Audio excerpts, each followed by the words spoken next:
Welcome back, everyone, to the Helm to Tower podcast. That's right. We're another week through, and it's time to talk about all the things that happened in Destiny 2. Hello. Finally. That's right. They made a second one. Can you believe it? The second one is here. Yeah. Holy shit. I am just going to say that every week, and I am not sorry about it. So... They put a horde mode in it finally, so people like the game. Apparently, that's what's happening. Yeah, that's been happening the next week, this past couple weeks. But yeah, we're gonna talk about it. You know, it was like a quieter week this week compared to thank God. Yeah, compared to the week before. We just had constant news. We had so much news to talk about last episode. We literally didn't even talk about like the actual Onslaught or anything that we've been playing for now these 2 weeks. So we're gonna talk about that here. We've had all the time now to play a bunch and collect our thoughts. There was some little news. We had the TWAB, of course, this week to talk about, and the some news from that. The raid date. We know the raid date for the final shape, so we'll talk about all that stuff. But yeah, how are we feeling? We're still in a good mood for Destiny 2. Is that where we're at? We're still good. We cut you off, Mike. I'm sorry. Your Mike Burgess. I'm Ari O'Neill. You're right. Koenig's here. Listen to the trio. I'm here. I'm a support. I'm carrying. I'm just like here to bring it up from the bottom if we need it. Look, I appreciate that and what you bring this podcast. Bring that up every week. But also, it is episode 37, and if people listening to this don't know our fucking names by now, get the fuck out of here. Get the fuck out. I can't believe. Actually, no. I'm sorry. Please keep listening. Please subscribe. Please. Ari, I can't believe Mike hates us. It's true. Like, it sucks. It sucks to like find out. You just got here, Cam. Yeah, 3 podcasts in. That's all it took, and they were just like, "Wow." Yeah, I mean, really, it was like 5, but but who's counting? Yeah. Anyway, what's the shiny count? What's the shiny body count? Everybody, check in. How many shinies we got? Yeah, I'll pull up Dim. I know it's pretty low. No, we don't count the bullshit curated rolls. Those fuckers don't count. That's like that brings me probably to like I could probably count the amount I have on my hand. Oh, I definitely can count them on my hand. I'm actually doing okay, I think. It's a lot of ones that I don't want. Yeah. Yeah, that's going around. That's pretty much around. I have to like click on them to make sure it's like okay, that's a curated one. Yep, that's a curated one. So that's trash. That's trash. We don't want that. There's one. I mean, I'm gonna keep it, but I don't want it. 3. Okay, there's three shinies. 4 shinies. That's how many I have, and they're all pretty much ones I don't want. Yeah, but I kept them because they were shiny, and I was like, okay, I'm gonna hold on to them. So I am at 8. Jeez. And hey, that's pretty good. Half of them are Elsie's rifle. Yeah. One of mine is Elsie's rifle.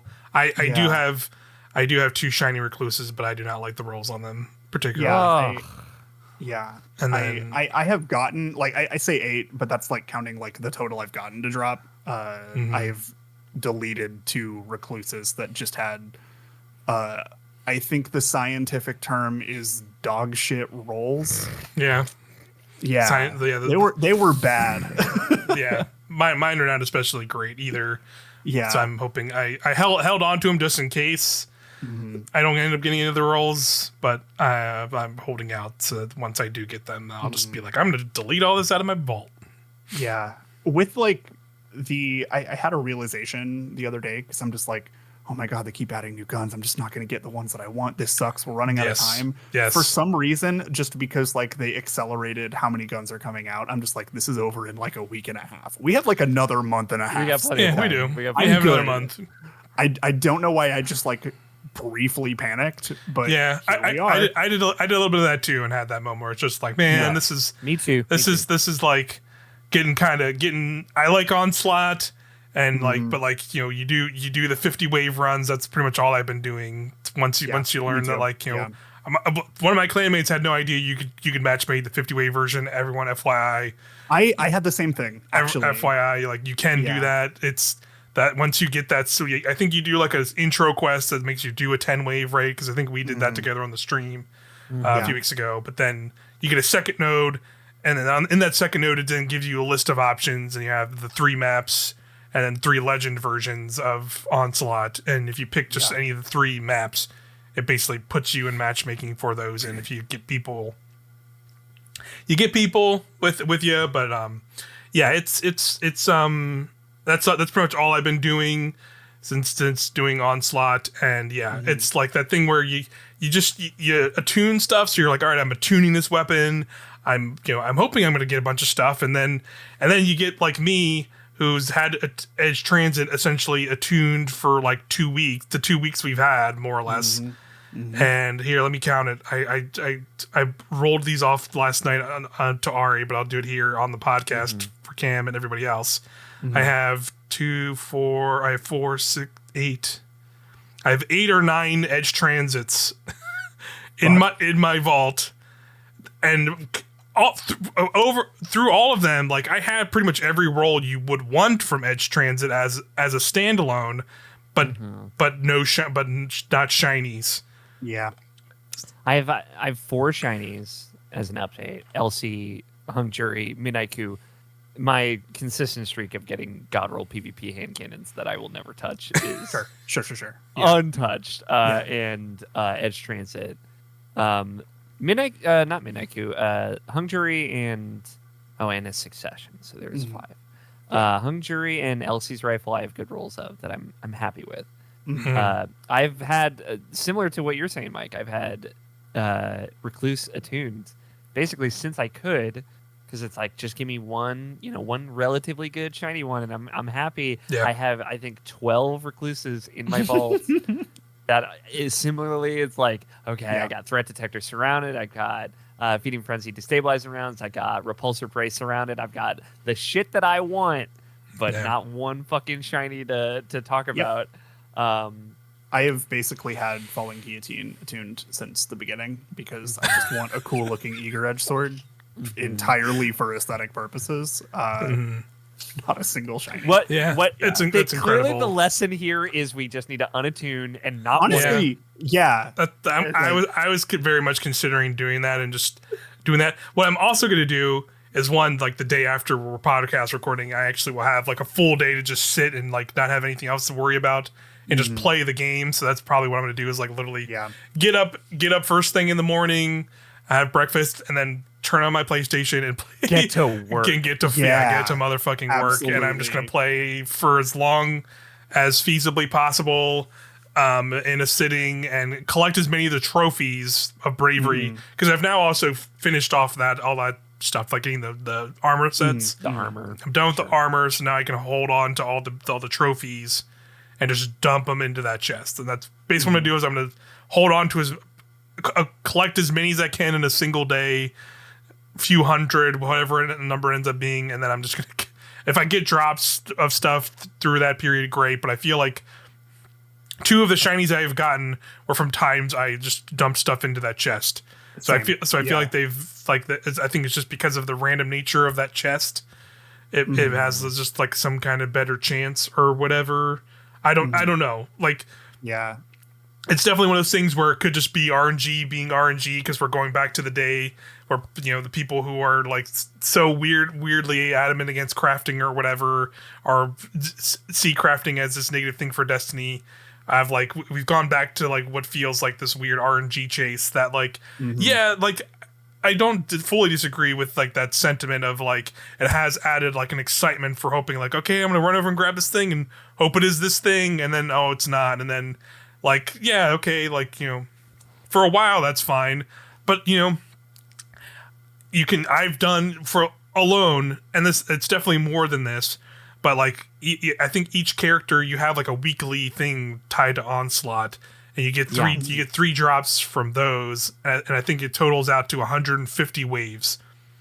Yeah. I've done 150. I've done that challenge, all 3 of my characters. So that's like 300 9 drops, right? Yeah, and that's like 150 plus 150, 300, 450 waves of Onslaught across my 3 characters completing those challenges. And I've done even more than that. So over this week, I've probably done 600 waves of Onslaught or more, and getting the drops that come from every 10 wave and still have not gotten like anything really that I feel is worthwhile.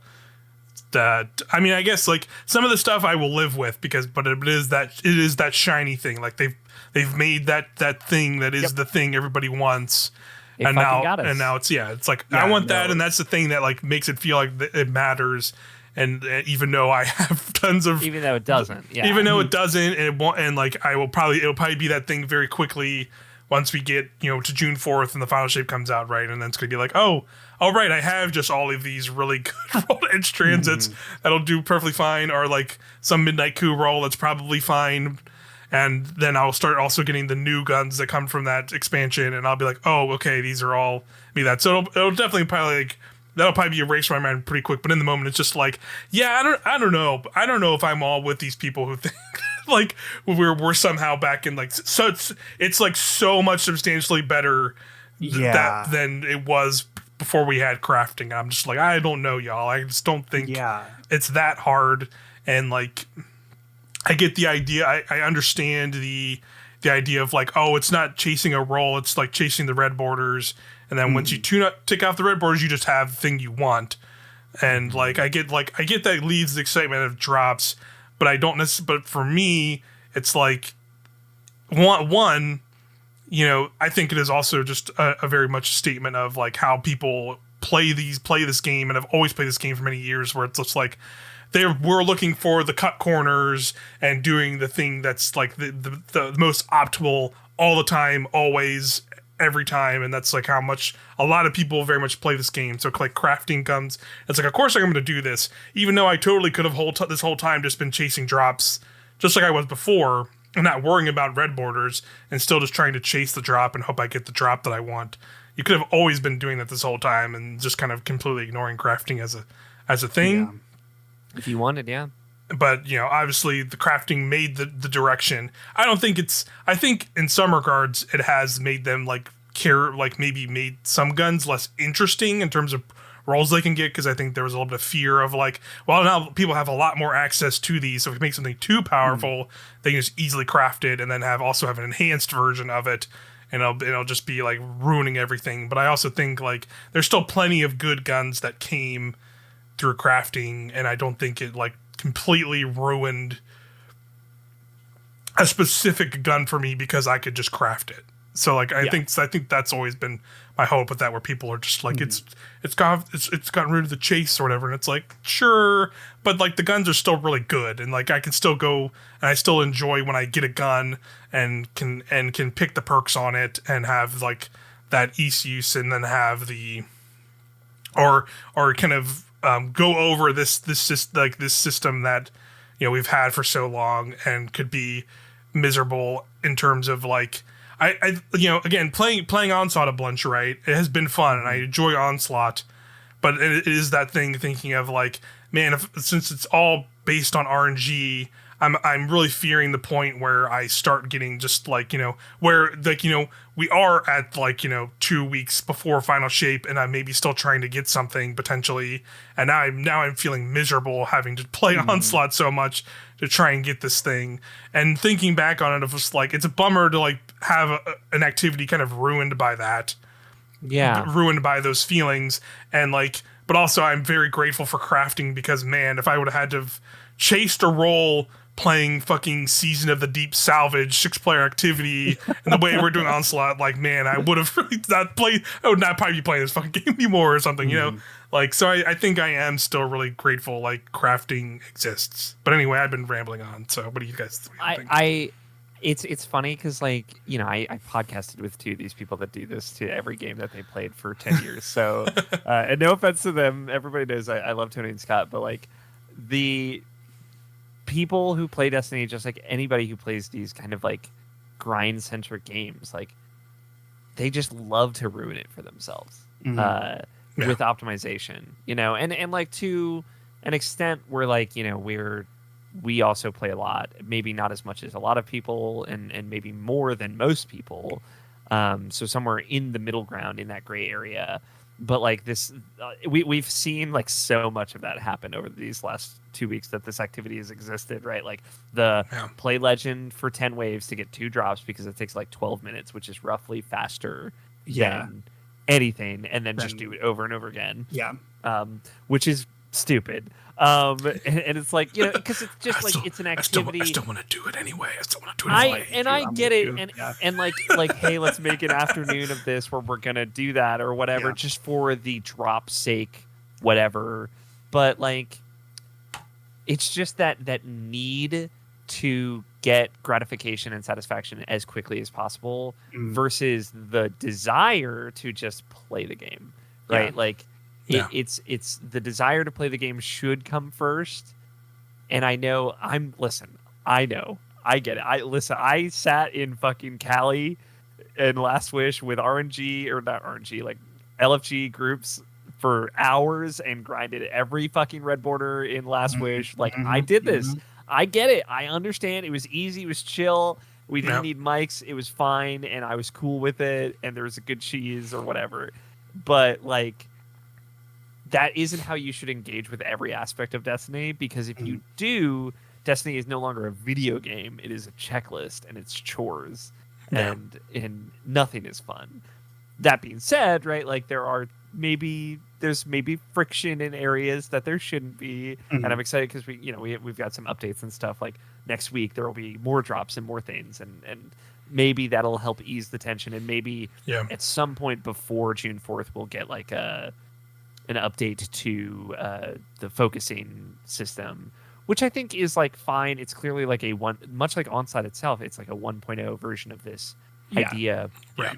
Versus like, I kind of like the idea of, instead of getting engrams from a thing and then like you spend money and engrams to focus those into drops and then see whatever you get, of like, I'll just focus the weapon and then the drops that I just get in the thing are those effectively. Right. I think that's a cool idea. Obviously, it's not as consistent as it should be, and I'm sure we'll get into that.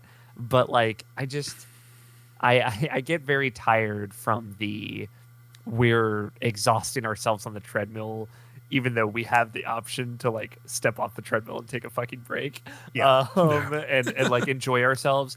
And there are other aspects of Onslaught that I'm like really moved and impressed and enjoying, specifically how it's like completely changed build crafting, and now people are like building things specifically for Onslaught, and it is like created this new, it's like, Mike, what we were talking about a few weeks ago, of like a new playlist activity and how much the game needs it, and like how it can revitalize the game in a way, in a big way. And it's like, Gambit didn't ever really have it's like, bring Galahorn or Xenophage. Like that's the build for Gambit and Forcer and Titans.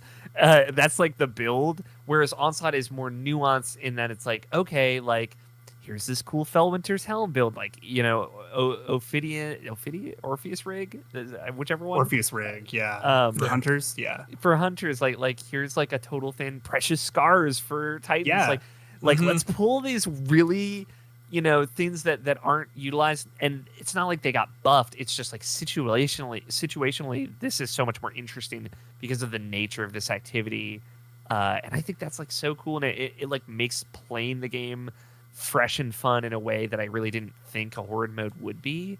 And I've made like 7 new builds that I've saved in my loadouts in the last couple of weeks that are like, this is Onslaught totally is the first time that I wish we had more than 10 loadout slots, because I didn't really feel like I needed it until Onslaught came out, honestly. Because like I like to have like, because basically the way that I had it set up was like most of my subclasses I would have like 2 different builds, function around different exotics. For like stasis, I just had 1, so I also had like my like just default, all right, I guess I'm playing PvP loadout, and then that was kind of it. But now I'm just like, I went through and been like, I don't really use this one, so like, what if I had 3 slots for the same build, but just like was able to like cycle different weapons through in case like I'm playing Legend and a Tormentor fucking shows up and it's like, okay, we need a div like yesterday, and I just like swap over to that and just like get that out there. Like it's rad, and it's like the first time I felt like 10 isn't enough, but also I don't think the answer is necessarily give me more loadout slots, because like I don't think I need 10, you know. Sure. But yeah, I'm having a really good time with Onslaught. Me too. I was definitely going to bring up what Ari was saying about like what builds have we been using, like have you like really changed up the builds he was using, because that's definitely something that has come out of this more than I thought it would as well, where I did not think I was going to be like dramatically changing or making like entirely new builds than I was, because like most of the ones I use I still like generally enjoy, but then it was like that that a bunch of moments where I was just like, oh yeah, this would be a time to finally, like, I've always thought about it. I know they buff Precious Scars, and like one of my clanmates, and I know like I think some of the folks in our raid group like Nicole and like Ren and stuff had worn it before, and I saw it and I was like, okay, it seems like people kind of like it, but you know, I like I have my solar build on my Titan with like Lorelei and all that other setup that I've liked well enough. And then there's a moment where it's just like, okay, yeah, it makes more sense here, so let me just, now's a good time to just try it. And then it's like, oh yeah, I never wanted to use another solar build right now, because it's like that much fun, and like it feels like such a different pace, because it's a thing where it has so much healing and protection in this moment-to-moment gameplay of Onslaught, and this like more challenging content, that it's like, oh yeah, I can just use this, and because I'm naturally just getting healed by shooting shit with Precious Scars and a solar weapon, I can then like use other abilities or use other things in the Solar Titans toolkit that like I wasn't using before. Like I have Consecration on there, and like I can use it because it just like, because it doesn't matter that I don't have Roaring Flames, because I'm not really like meleeing stuff all the time like I would on any other Solar Titan build. And then using that a lot, I'm using, instead of using like an offensive grenade, I can just use healing grenades to like be extra supporty. So either like start putting restoration on myself to like continue to like stay alive, or I can use it to like support other people because of the whole Precious Scar stuff it's already doing, and being able to heal and support. It's like I'm playing this like kind of like more supporty Solar Titan role, which is really cool. It's like different than what I was doing before, and I really like it now. And that goes for like pretty much I'd say like I haven't messed around too many with like a new like Warlock build too much. I haven't done too many of those. I'm thinking about trying a Fellwinter's thing, because I had a Fellwinter's build for a while, because they buffed it like a couple seasons ago, and I remember making one then and trying and being like, yeah, okay, that's pretty fun. But I think Briarbind's like just came out as well, and that was really good. So then I ended up switching to that. So I've I might pull that back out and just mess around and do something with that.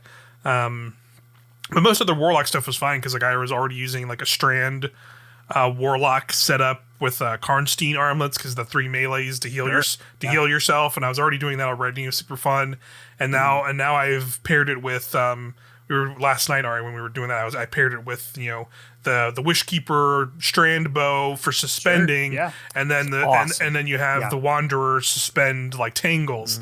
So now I'm just like tangling everything, and I'm just tangling, suspending a billion things, like laying down those big suspend traps, and then that's all feeding into like the Warlock stuff, and I'm like like suspending a bunch of people, then just like throwing my melee into a crowd, and that's making orbs for me. That's proccing that unraveling round. So I just have like strung up dudes getting unraveled and messed the fuck up, and threadlings popping out because the threadling stuff is all proccing. So it's just like it's like it's like a super fun loop. And granted, like it'll be adjusted slightly once some of the artifact stuff goes away. But even so, it's still like super fun to use.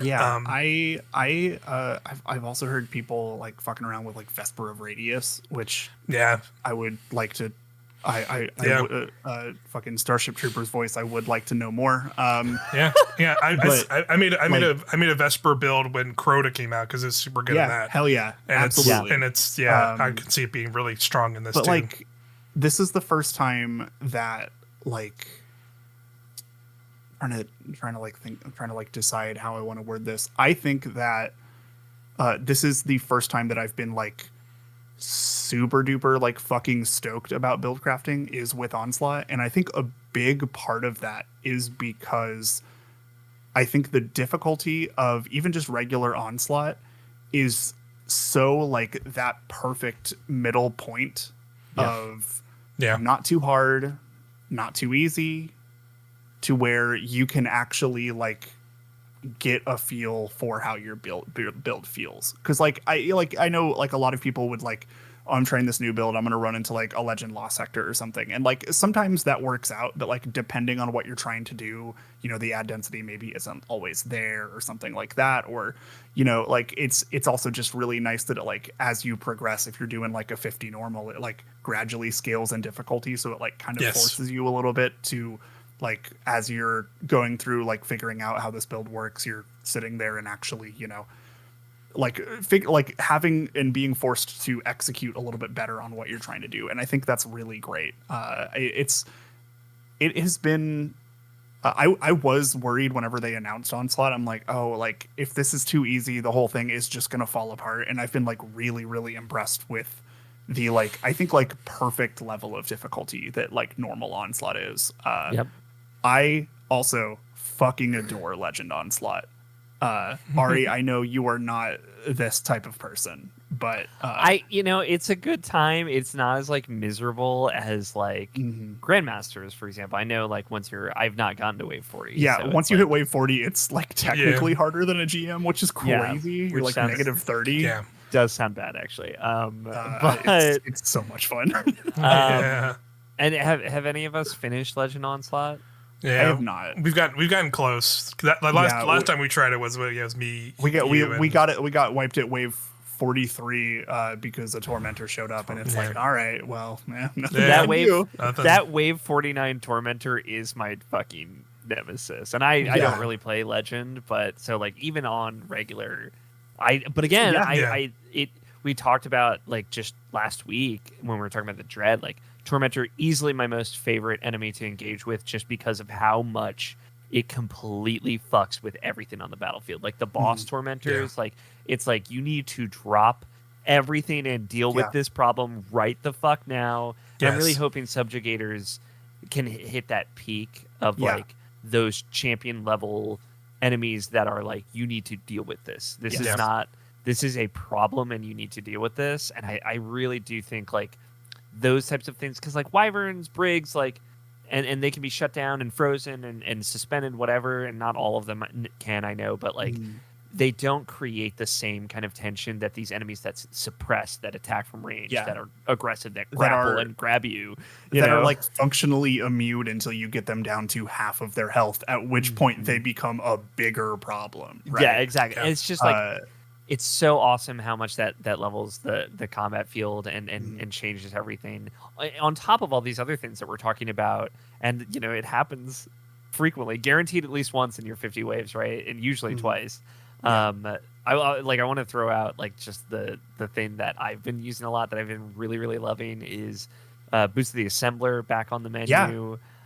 Which I used to love back in the day, and I know it's sometimes been a little buggy. It is best for like groups of 2 because you only get 2 darts to heal at a time, or groups of 3, I should say. But that is so cool because obviously you're mostly stationary when you're on defense on the point or whatever, if you're the person that's hanging in the back. So you drop your Rift, you're dropping healing to your allies wherever they are, kind of moving around all the time. And that has like freed up my support Warlock build to then be like, okay, I don't have to run healing grenades. I'm going to run an aggressive grenade with this, which I don't normally. I almost exclusively use healing grenades on Solar with Touch of Flame for the big heal, because for myself, for allies, whatever, but like I'm just hungered in my Rift, healing everybody, keeping that going. And that's like infinite ability uptime. So now like my fusion grenades are going out and I can worry about big targets. I can use Dragon's Breath, like, which has also been like super amazing, and I've so been good falling. I haven't really used it all season, so it's been cool to be like, oh, and I got the catalyst, and it's like all done. It's like, oh, this is like, I love how this has brought out all these different things. I'm excited to like try Anarchy because I've been trying so many things. I haven't even gotten to that yet, right? So many fun things to try. I like the overcharge system, how it's like just weapons instead of subclass types. So it's like, okay, grenade launchers and glaives, like which is what this week is like. Let's see what the fuck's going on. I'm bringing out Mountaintop, and it's like I'm having a great time with it. Forbearance continues to just go fucking crazy. Absolutely. What else is new, right? I also really appreciate. This is like, it feels like a very specific thing that I'm like kind of grateful for, but like fundamentally, like almost every activity has like a cheese or like a almost exploit thing that you can kind of do. Like with this, it's like a lot of the like orb duping stuff. But I think the thing that I also really like about like that existing is like you can do that and it will probably help you a little bit, but it's not gonna just solve the entire thing for you. It's not like you're like cheesing Riven, or like, I know there was the video going around of that guy who did the first like solo 50 waves of Legend Onslaught. And like there were a lot of people being like, oh, well, he cheesed the final boss, so this is invalid. I'm like, motherfucker, he still did 50 waves of Onslaught Legend by himself. By himself. Like, it's really, you dealt with a tormentor, all right? Like you get probably full credit, you know? Absolutely. Yep. Like it's really rad that there's no like, oh well, you just like do this and you just skip it and you're done. Like I'm really kind of pleased that everybody is largely just kind of like taking it at like it's meeting it where it's at, it's been really cool. I'm having a really good time with it. It's gotten people that I know who haven't played Destiny in like a year or two to like reinstall, which is fucking wild. I definitely feel like I've seen even just generally playing and like hopping into it and just seeing like a lot of like level 4s or level 5s, just like people just like hopping into this and clearly having like not prepared for what they're about to experience, but like it's cool. It's so cool. For the first week, most of my like 50 and like 10 waves that I would just do match made were like people running the Gift of the Thunder God stuff, and I thought that was fucking rad. I saw that too. I saw that too. Yeah. So it's cool. It seems it definitely seems like a lot of people are kind of back in for this, which is it's good to see. It's super fun. Yeah, like, again, for me, it really has just been the opening up this new world of like builds that I like had seen around in places, and people go, and I just go like, yeah, okay, sure, that's a cool, but like I don't really, my builds, like the builds I have had for a while, I still enjoy and need, where it's like now it's like, okay, it's cool, or now I'm gonna mess around and be a strand hunter with 6 coyote to get 2 dodges and make my own decoys anytime I want, and then and then also I'm gonna use the final warning sidearm exotic to like shoot the darts around and make a crazy amount of unraveling, and then the unravelings are like blowing up my Rasengan fucking Beyblade strand things, and they're spinning around everywhere, and it's just it's just a super fun build on a hunter that is just I was like never really using before my strand hunter before, and it's just just like a lot of just like pulling out stuff like that out of nowhere and just being super fun, and trying out a bunch of different weapons like you're saying, of just like, I use that Wishkeeper bow, or I was using like grenade launchers a bunch in different areas because of the ammo and stuff, using like all kinds of different things and different combos to just do that. This is the first time I've ever used Sunshot. Like that gun goes fucking crazy. That gun is awesome. That gun goes fucking crazy. It's been especially like good this season. Because Onslaught is like turning me into a hand cannon enjoyer, and I don't know how I feel about that. But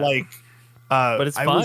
I whenever they like showed it off and there's like, hey, Midnight Coup's coming to the game, I'm like, okay, like that's cool. I know that's something that people like, but like I played D2 year 1, but I never did a raid at all until like Season of Arrivals.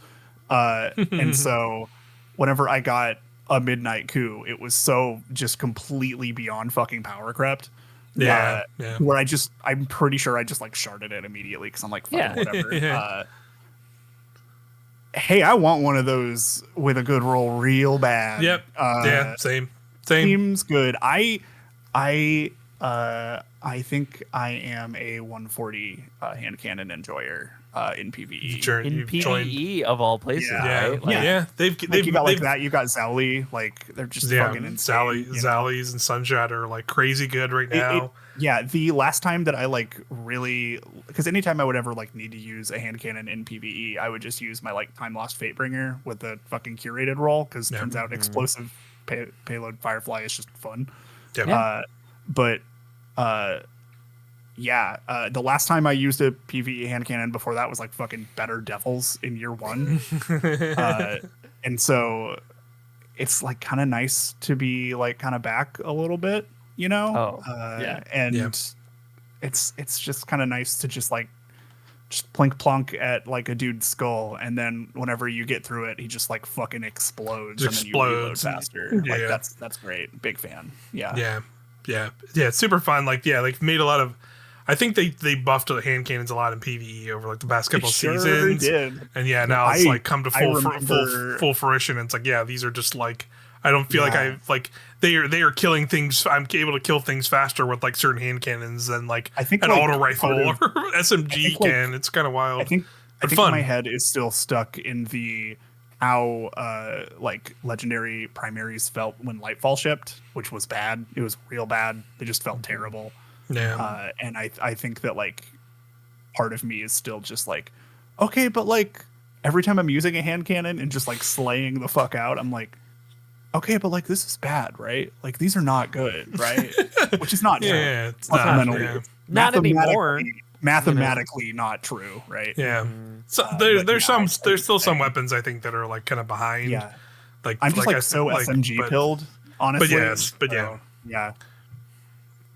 Even like SMGs I like don't prefer as much anymore. I was like for so long. You know, Witch Queen came out, we were all running Recluse 2.0 of Funnel Web, and now like I like couldn't be bothered. I'm like, I'd rather use an auto for the range, or I'd rather use a hand cannon because it slays, dude. Yeah, it just pops them. My energy slot in for almost this entire last year of this game, 3 of them were filled with fucking the Callus Mini Tool, Funnel Web, and the Ikelos SMG. Just in case, just based on what light subclass I was running. That was that whole year of the Witch Queen for me as well. Looking at my inventory in dim, all of them are in my vault now.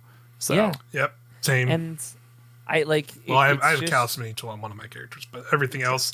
It's still. But I have like. Incandescent rules, so. On my hunter, I have like fucking Wave Splitter on them, and like Zally's Bane, and like.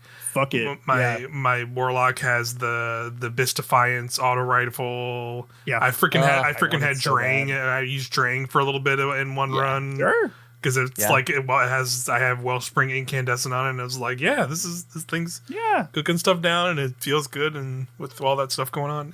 Shout out to Indebted Kindness, the rocket sidearm just goes fucking crazy in Onslaught. Also, still need to get a good roll at it. Forerunner, fucking Forerunner's so good. Yeah. I finally used it, Cam, and you're right. It's so fun, especially in the Tormentors. It's like it does like so. I'll say maybe too much damage to the Tormentors. Yeah, I saw earlier today that a video was put out, and apparently there is also like a bug with trick sleeve and like some radiant shenanigans you can do on a hunter to get some pretty buck wild damage. So that'll be interesting. Yeah, that's pretty interesting, but you know, like, it is good.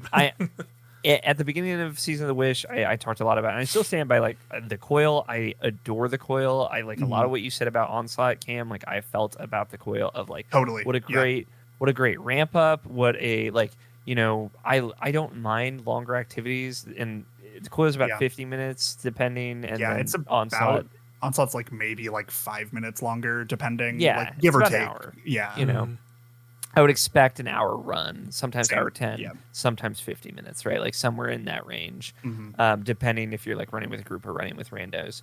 But like, the coil did have that problem that we talked about, Mike, of like once you finish everything, once you have all the red borders, once you've maxed your ascendant alloys and shards, like it's, you're done. You don't need this activity anymore. And it is fun. And I've had to go back into it quite a few times to get some cats, to find some cats, but I got the title, so we're all good, you guys. Yeah, I highly recommend it because it's on a rotation, so you got to get in there before it's all gone. Okay. Yeah. But it's fun, and it's still a really fun activity, and like the pots and stuff. That like again, the pots and having like this kind of sub thing that you need to be doing in it. In Onslaught kind of equates to the building defenses and throwing the scrap and the random objectives and things like that. Like there is a lot of lessons that they already learned from that activity and have inserted into this new one. But then Onslaught has that thing of like, you've got a massive loot pool of weapons that you almost all of them I want in some capacity, right? Like we can make the hung jury joke as many times as we fucking want. Sorry, didn't mean to thumbs up. Your laptop's really like, hung jury. Woo! Yeah. We can make the hung jury joke as many times as we want. And I'm fine with that. And we can, do the succession, like I've got a shiny one of those. It's like, all right, I really don't need this anymore. Please stop. And like, why am I getting God roll PvP rolls and I don't want them? Stuff like that. But like, it is a massive loot pool, so you want a lot of, and I want a lot of the things, not just some of them. There's still more to come. There's still more to come. You're getting, minimum 7 drops per run, and then on top of that, you're getting at least enough trophies for another 2 drops. So like in an hour you are getting 9 drops, right? Like I know the drop rates and the shinies and all that, like we've kind of talked about it. It's like there's beef. We got beef there.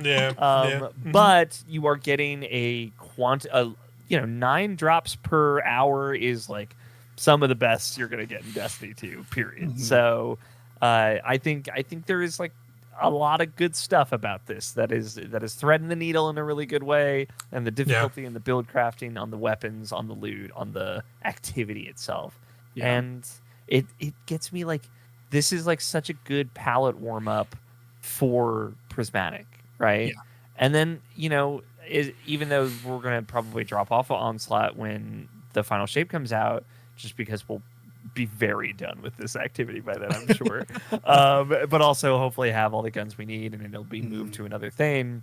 Like Prismatic Onslaught is going to be so fucking fun. I've been thinking about that a whole lot, just because of the nature of Onslaught making me think like not about like the specific build that I'm using, but specifically about each like individual part of a build and how it interacts with other parts of it. That is like literally just baby's first Prismatic, right?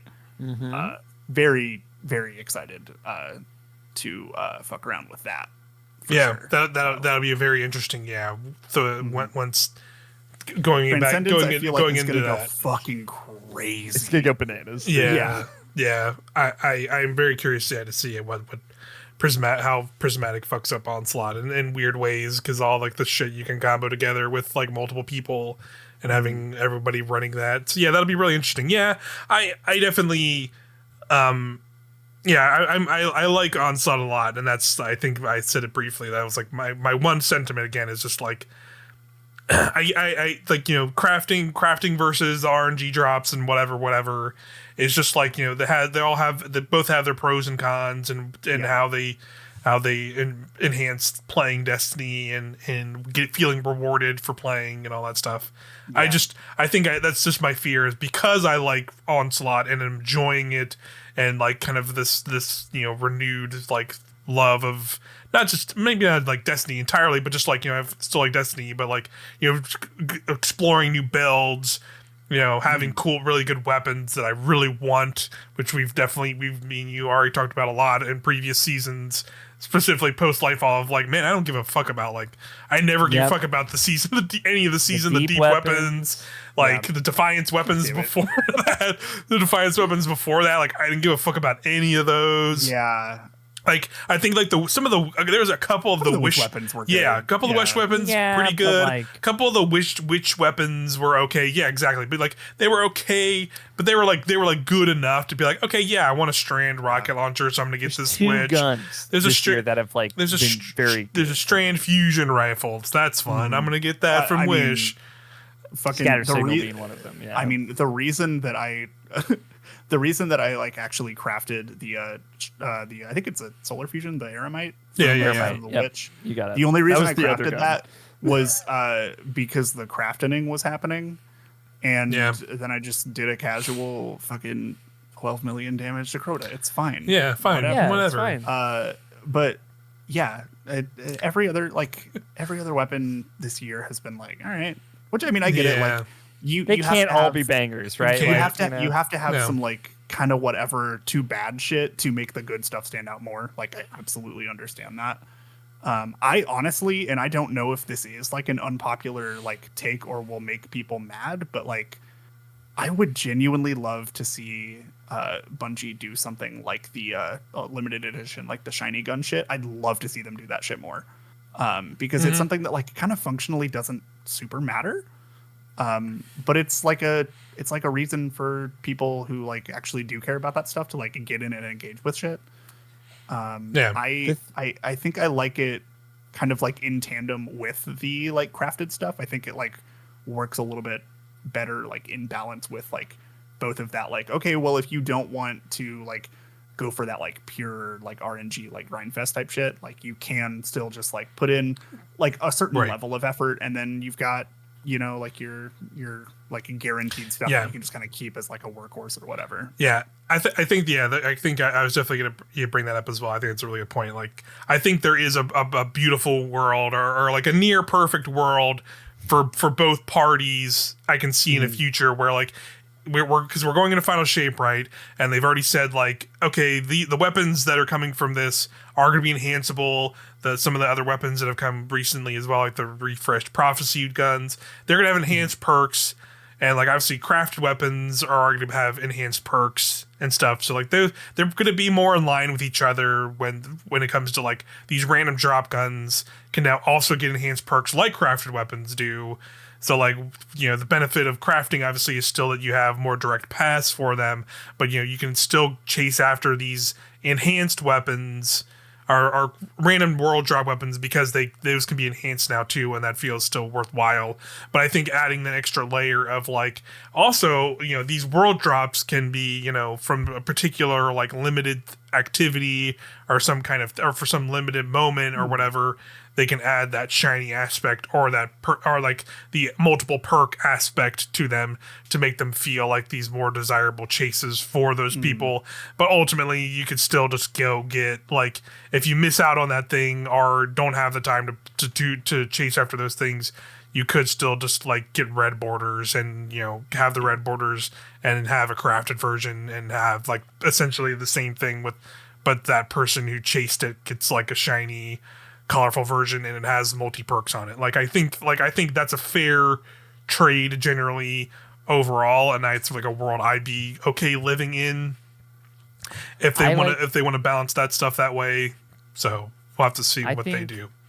With the shinies, like a system that could work is kind of what we've been getting with the crafted weapons is like knockout protection, right? Like I get 10 recluses. If I haven't gotten a shiny, the 10th one's gonna be shiny, right? Like I'm putting in the work. I'm getting drops, and I'm like running this activity. I put 2 hours into this game, and at least I have some kind of like, you know, deterministic path to it. It maybe not 10. Maybe 10's too low to keep it the rare thing or whatever. But like, I think there is like a middle ground there. I don't like. There is a very spoiled Destiny player sentiment that I don't want to necessarily agree with here of like like it needs to be higher or whatever. Like they are supposed to be a thing that's rare and fun and exciting when you get it. Yeah. I do wish it happened maybe a little more often to me personally. Sure. No, I get that. Yeah. With the thing that I'm attuned to specifically, like if that was maybe a little bit, like I said, just like I got 15 drops, right? Like that's 2 full runs of Onslaught. That's 2 hours of my fucking life. Let's make sure like that 15th one, if I haven't gotten any, is going to have double perks. Here's what you got to do, right? You have to be like me, and you have to be like a little bit of a hater, and also be like forged in the crucible of full odds shiny hunting for Pokemon. Because thank you Bungie for just like raining shiny guns upon me. I don't like any of them that I have, but thank you anyway, you know? Yeah. But also fuck you. Reasons. Yeah. But also fuck you. Yeah. I absolutely like, I think that like you mentioned earlier, like this feels like a very like 1.0 approach to a lot of this stuff, right? Yeah. But it's good. Like they're trying so cool. shit, yeah. you know? Yeah. It really feels like they're trying shit, and I'm like stoked about that. 100%. You know? Yeah. Yes. And I am like trying. We've never had this in Destiny ever before. Right. And like I know it is like very functionally like a super different thing from like shiny Pokemon hunting. Yeah. It's way completely fucking different. It's way better for sure. In some cases. In some cases. Have you seen Blue Ditto? He's great. Anyway. I'm just saying, like, you know, like Dude, like the reloading a legendary Pokemon thing. Like, yeah. Oh, you mean the reason that I keep my 2DS in my room? Yeah. Yeah. Like, it's been, and this makes me just sound like a mean piece of shit. Whenever I'm just like, oh, well, like people are complaining about like I haven't gotten one in like 1 in 100. I'm like 1 in 100. That's cute. But like I also like this is like a bigger time seeing consider investment. Like I'm just being an asshole at that point. Yeah. Which I try not to be, right? But like it is something that like I think that I'm sure that's something that they're aware of, and like if they adjust it to like, all right, well, you know, like we're not gonna make it like this like hugely like everybody just gets like a shitload of shiny guns all the time or like whatever. Like I think it would be all right if they were just like, hey, we're gonna like play around with like the drop rate of these and like, you know, test this stuff out, you know. And I think that's great. Like at the end of the day, more people getting access to cool shit is cool. And like the end of the day, like this whole thing isn't meant to be like, oh, well, I got one and you didn't. It was meant to be I was here doing this before the final shape, you know. And so like at the end of the day, like fucking just if you're like putting in the work, like, you know, throw them a bone here and there, and I think that's great, you know. Yeah, it'd be funny if like the very last week they're like, we're doubling the shiny rate drop. Fucking triple drop rates. Who triple gives a drop shit? rates. Like honestly, respect. I respect Yeah. the shit out of that move. It It would make the worst people so mad, and I think Yeah, that and good. Yeah. Yeah, good. Get I like fucked. hate Destiny complainers. You know, you all know this. I talk about on the podcast all the time. Like the people that are like, I'm not getting what I want, so fuck this game. Like, please get touch grass. They need the grass more than anyone. Like, yeah. Speaking of happy 420. Happy 420. Yeah, I tried to get Stoop Dog on the show, but he couldn't come on. He's busy. He's busy. He's a big fan of the show. He's a big fan of the show, though. Yeah, he really wants the Brave title. He's running with Martha Stewart, which is why we couldn't get her either. So we tried. Yeah, we tried. Maybe next year on 420 25. But yeah, I like Onslaught a lot more. Like I'm very curious to see how the drop rate stuff. I think they said next week. I'll just read the thing for folks who maybe you've not seen this, because it was like a big Twitter thread they put out. They would talk about feedback for Onslaught, and they're making some buffing some of the drop rates. So I'll just read here. It says, we've been following feedback that there should be better incentives to stay in Onslaught for the full 50 waves. That's also, I think, a good point to bring up. It's like a lot of the like optimal farming people have found is like just do like 10 waves of Legend Onslaught or maybe 20 waves. Because you do that, you do 10 waves, you get 2 chests and it's 2 drops, and then you can just bounce out. And like even if you finish like wave 50, you would still get, I think you'd get like 2 + 1 for finishing a full Onslaught, which is like not near rewarding enough for like how really hard Legend is. Yeah, and exactly. And like Legend's like not match made, so like at least it's not people going into like the 50, like the normal 50 wave version and just like bouncing. Although I've definitely seen people still just like drop from those randomly. I don't know if it's like, I mean, I'll drop from those if people suck. You know what I mean? Yeah, I've done that too. Like yeah. I have definitely dropped from a normal Onslaught at like wave 30 if I'm like, I'm not gonna sit here and babysit these people who just like run off. And like I get that kind of makes me a little bit of a piece of shit, but also like whatever. Yeah, whatever. Somebody else will join up with them. It's match made. Yeah, it's match made, and it's also like it's a pretty big time commitment. So like, I don't blame that. I also have done it myself too. Like I don't blame people for doing. Yeah, cancel us, cowards. Yeah, come after us. We said earlier. We are the problem. We are the people we're actually complaining about as ourselves. Yep. Yeah, absolutely. So here are a couple of the changes they're making for making it more. Basically, they're trying to entice people to like try and stay more through those 50 waves. So first change is a chance for one additional weapon to drop when you complete a wave. The drop chance will increase per wave until you get your weapon, and the drop will be guaranteed on wave 50. So you'll be getting an extra. Right. So basically, what is it now? Because like you get the chest at chest is every 10. Chest every 10, so that's like 5, and then you get I think 1 or 2 more at the end. You get an additional chest at the end, so it's 6 guaranteed per 6 run. guaranteed. So now it's going up to... if you're doing the optional activities, you get 25-ish trophies of bravery. Yeah, so basically it's going to be an additional drop to all of those. On top of that, and then change 2, a bonus weapon will also drop after you complete wave 50 in either difficulty. This change, along with the first, means that completing 50 waves will guarantee 2 additional weapons. So now it's going to be up to 8. We're getting 8 drops total per run of a 50 wave Onslaught. Of regular Onslaught. It's both, which is I think the right call. Yeah, because like even like sticking around for 50, like I like to doing because I just like playing Onslaught, but like it wasn't as rewarding as it felt like it could have been, especially considering like the time commitment for like the coil. If you do a platinum run of the coil, you get like fucking like 18 shit zillion chests. Like it's crazy. You get a lot of chests, and you get like a shit ton of like ascendant alloys and other things, and like you don't get as much of that stuff in this. Like I have had some ascendant alloys and some things drop. I got a lot, honestly. But I also think I could be like filled up. Actually, let me look at it could also be a thing where now I have actually like full alloys, so now it's just not. I was actually up to 23, and I was like, "Oh fuck!" Actually, I have 30 alloys. That's probably when they stopped dropping. That's why they stopped. I have 27. That makes a lot of sense, actually. It's kind of. Because I think I crafted 3 guns recently, so I'm like, okay, all right. Yeah, I might go enhance some stuff then, because I know I have some stuff I can enhance. So this would be 13 drops from Legend and 8 drops from regular, basically. I think that's good. Yeah. Honestly, so, fine. Cool. Yeah. More drops is never a bad thing, right? So never. Yeah. So from here we have some other stuff too. It says we will also be increasing the number of trophies of bravery you receive when completing waves 40 and 50 of Onslaught, and waves 30, 40, and 50 on Legend difficulty. So more trophies there. So that's I like that too.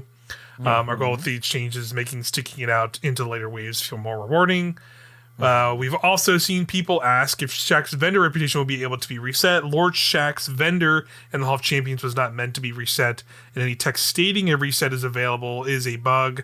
We investigated adding resets, but it wasn't feasible at this time.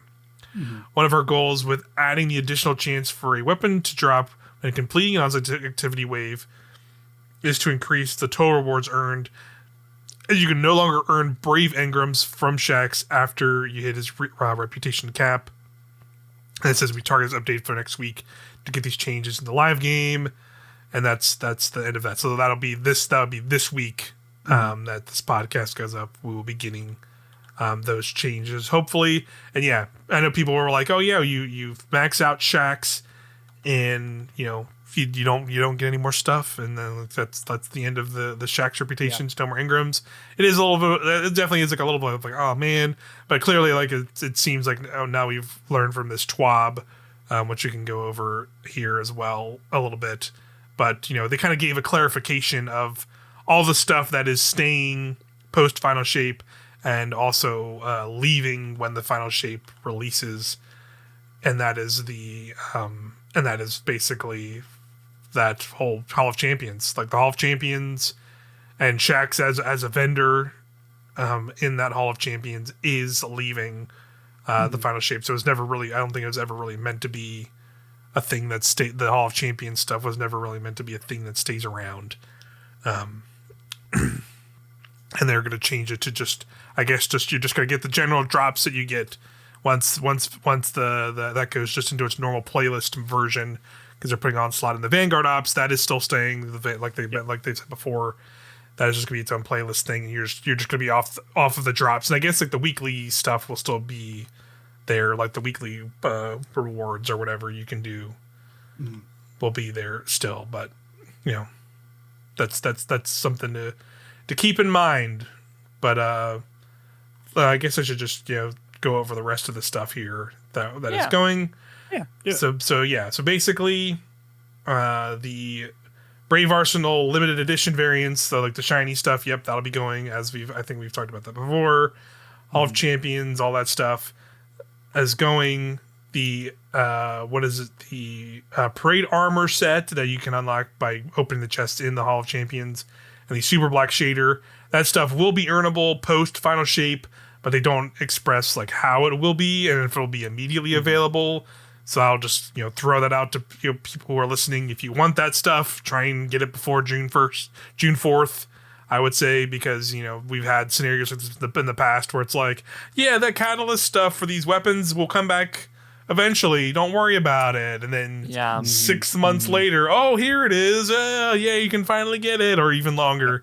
So like, there's very much a potential that stuff comes back later. And they also have stated that specifically for the Super Black Shader, they want it to be kind of like as much of a thing, like an equal amount of kind of, I guess, challenge in quotation marks to like acquire in the way that you acquire it now, where it seems like right now you have to max Shaq's reputation and finish all of the weapon quests once they're all available. All 12 weapon quests to get the Super Black Shader. So I don't really know I don't think they're going to make a bunch of quests again for you to do. A bunch of maybe they will. Maybe they'll just make a bunch of weapon they're gonna make kills. You reset your game at rank 3 times in a season. Not again. Amazing. That would be hilarious. I was thinking it would be kind of brutal. Actually, I think it'd be a little bit more brutal. But I was thinking like they'll just make it like a legend reward, just like be Legend Onslaught, and you'll get the cool emblem and get the Super Black Shader with that stuff. So because I imagine that. And also the emblem, I don't know if that's sticking around either, if that's like associated as like part of the title that's leaving. So I don't know. I don't think it's associated with the title. So I think is it just a triumph? Or, I guess just, you're right. I think it is just a general triumph. So I think it'll probably stick around. Then, I think you'll probably still be able to get it, because I think they said the legend version is still going to be a thing. Great. Cool. After that. So that'll be good. Other things that are going to be also limited time for the before Final Shape, Pantheon activity that's going to be starting April 30th. That is a limited time event. I kind of got the vibe when they kind of gave some details. I was like, okay, this might be that rather than a regular thing. So that is what it is. I know some people were like, oh, but it really does not seem like a thing that most people are even going to do. So like, for sure. I think that the idea, like it would be one of those things of like a raid boss gauntlet is really cool, but like leaving that in the game like long term, I think would also just like, well, why would I run a whole raid if I could just fight the boss? Fight the boss and fight the boss and get like adept weapons and get exotics from them, because that's like kind of what it sounds like this will do. And I'm kind of cool with this like this idea as like I think this is a more interested limited time event than like fucking Guardian games or the Dawning I think it would be some really, shit. Really so cool like if throughout the year they were just like, here's Pantheon's back. Here's Pantheon. I'm like, here's Pantheon. Here's like some slightly like here's like some like a different raid boss from these raids, slightly changed, and with some like slightly new mechanics or however they're changing them up. It sounds like they're changing them up to some level, but maybe it's not like super major changes. But we'll have to see. I think Pantheon honestly could be kind of baller during Guardian games, like as like just another thing moments to like Moments of Triumph is perfect actually. This is like another thing to just like, it's not really like the Moments of Triumph festival especially, it's not really an event, but it's like an event, I still haven't even like. I still need to like go through and finish a couple of things on my Moments of Triumph. I completely forgot that it's just still around happening right now. It's been going like this like for a while. 7-month season, you know. Yeah, I mean that'll do it, right? So I don't know. Yeah, for sure. Other couple things. There are like the other things that Senate Pantheon's upcoming. A lot of the other upcoming stuff is also sticking around, like the PvP maps, of course, that are coming on. I believe May 7th. Those are all, of course, going to be still in the game. The Whisper mission that we got with Into the Light and 0 Hour exotic missions, of course, also staying. Very happy to hear that. Yeah, they'll be in there. And they'll go, and then after Into Light is over, they will go into the Legends tab, but they'll be in there, and then they will have their exotic mission and rewards and related quests. All of that will be still in the game post Final Shape. So good stuff there. So mainly it's just Pantheon. The titles also, the Brave title and the Godslayer title are going away. You will not be able to get them after Into Light is over. Into Light is over, correct. Yep. So those as well. And then, the Hall of Champions, the quests that are related to the Hall of Champions, so all the little Shaxx quests, all that stuff that you The PvP do maps there, are not going away. I know everyone was worried. Yeah, I know. You're Could safe. you imagine, like, so if they were just like, hey, we made you this new map pack. It's free. But you got a month and a half, motherfucker. That would be like just such a like dick on the table, like baller move, you know? Like, hey, We're fuck sunsetting them immediately. I mean, it would be a terrible idea, but God, it would be so funny. It would. Oh my God, it would be so funny. It would be. It's just like, it would be kind of incredible if they actually tried to pull that. It is a thing though that like makes me really excited. Of like we have one more week of just Onslaught to look forward to, and it's like Forbearance is one of the guns, so it's like, all right, well, at least 50% of this I can go back to. Yeah, it's like, all right, one of those I don't care about, right? Yeah. I think the other one's Blast Furnace, right? It's isn't it Hammerhead next? I think it's Hammerhead and Forbearance, and then the final week is Blast Furnace and Luna's House. Yeah, I'm so excited about Hammerhead, dude. Oh my God. Yeah, Hammerhead's could be one I go after for sure. But like, we get one more week of just Onslaught, and we're gonna get the update to weapon drops. So like that just Onslaught week, where we'll hopefully be getting more loot, more trophies, more everything. And then 30th, it's like Iron Banana is back for the people that didn't get enough the last time. Yeah. I definitely did. So good. And but also Pantheon, and we're gonna see how the first week of that rolls out, and that's gonna increase every week. Week after that, new map pack. Week after that is Outbreak, and then it's just a couple weeks of just hanging out in that. In which is, you look at all of it as a thing like Whisper, which we have not even talked about yet. Whisper, Outbreak, map packs, 3 new PvP maps, Onslaught, 12 guns, and Pantheon that is increasing in difficulty every week. Yeah, I think Pantheon straight up runs up until the week before the final shape, which is also is that rules, because that's fucking training for me, honestly. Yeah, that seems like that'll be a big training moment. Because we also learned in this TWAB, alongside all of the Pantheon stuff, and that's going to be some kind of big challenge. We've learned June 7th is the date for the Final Shape raid. Just a mere 3 days after the Final Shape campaign and like main launch happens. As a reminder to everyone out there, you finish the Legendary campaign, you get a full gear set, you're raid ready. Totally. You're immediately raid ready. Yep. Because contest is putting you at -20 anyway. So like, it'll be fine, everyone. It's still a lot, and there are people that only can play on the weekends and stuff. Like, I understand it's not perfect, but like, it's not going to be that stressful, I think. Genuinely, I think much is going to be much for this raid, though. Much is going to be disabled. I bet they already have like a pretty big list. That list is just going to be even bigger by the time. Like half the fucking TWAB is just going to be like the disabled like items and shit. All of Prismatic. I would not be surprised. That would be fucking insane. I would not be surprised if they do what they do with power fixing for Onslaught, where your power level does not matter. It brings you in at a fixed power level and then scales from there. Well, I could see them like straight up just like doing that for like in just like calling it like contest mode, where it would like you're fixed at like the contest mode difficulty, but like you would want like as many people as possible to like get in there for this like big climactic one, right? I'm just remembering that they are also introducing the fire team power balance mechanic in the final shape. So like whoever has the highest power on your fire team, everyone gets set to that. I completely forgot. I don't think that. I think I want to say, but I want to say when they said that doesn't apply to raids and end game content. So I don't think I think it specifically applies to that. I don't remember because it's been a while since I watched the video, but I think I want to say they said. I feel like they said that like it only applies to like after a certain you might want to look it up just after a certain it's like I think they said like a certain tier of content like that won't apply to but some stuff post that the majority of the content will now facilitate that, but not some of the end game stuff.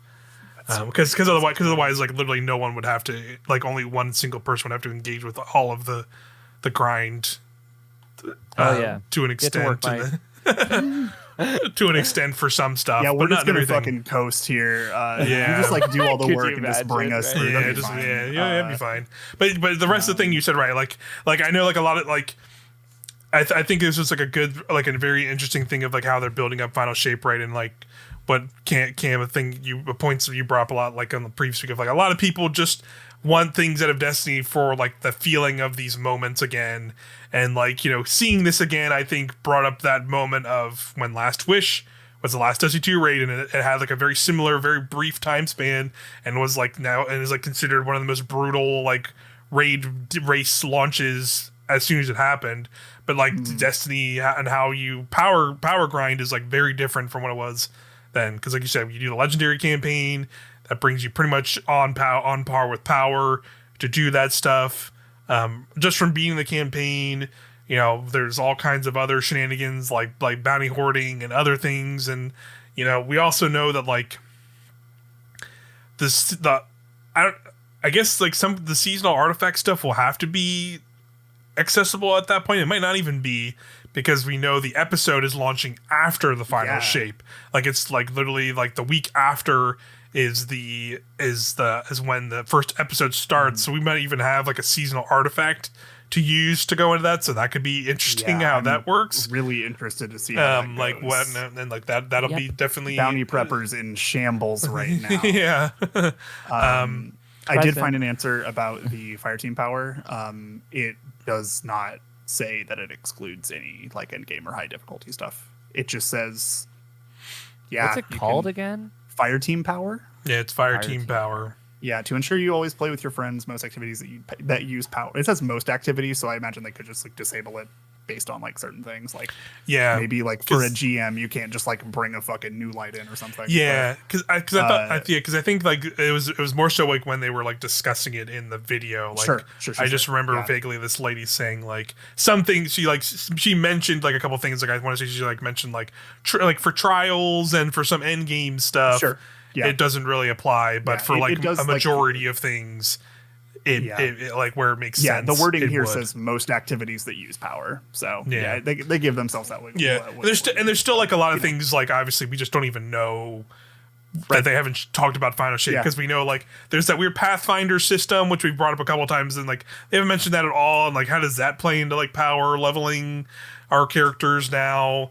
There's like, how does that replace bounties? Yeah, there's like and like how much that is involved. All the like ability, like other changes, like we don't know exotic tuning, ability tuning, weapon tuning, all kinds of major things they usually do with expansions, like have not been talked about or communicated to us at all. And like got a month for that we'll find that right. Stuff out eventually. Totally right. But it's just like a lot of factors we're just not going to know going into this raid. Some things we will not find out until literally the patch notes for the Final Shape go live, like when Heart of Inmost Light got nerfed. Just as an FYI, that is how we're going to. That's how we're going to figure out how well Radiance is getting nerfed. I hate to tell everyone you're not going to be able to prep for that. It's just you're going to find that. Yeah, there's no way that thing stays in like the like power level that it's either right it's now, either for sure. you're going to do 15% instead of 25% more damage, or it's only going to heal and not give you damage. It's like it's one of those things. Sure. Like expect something very severe. Yeah. I could see them changing it to be based on what rift you're running, like the other exotics do. But yeah, I don't know.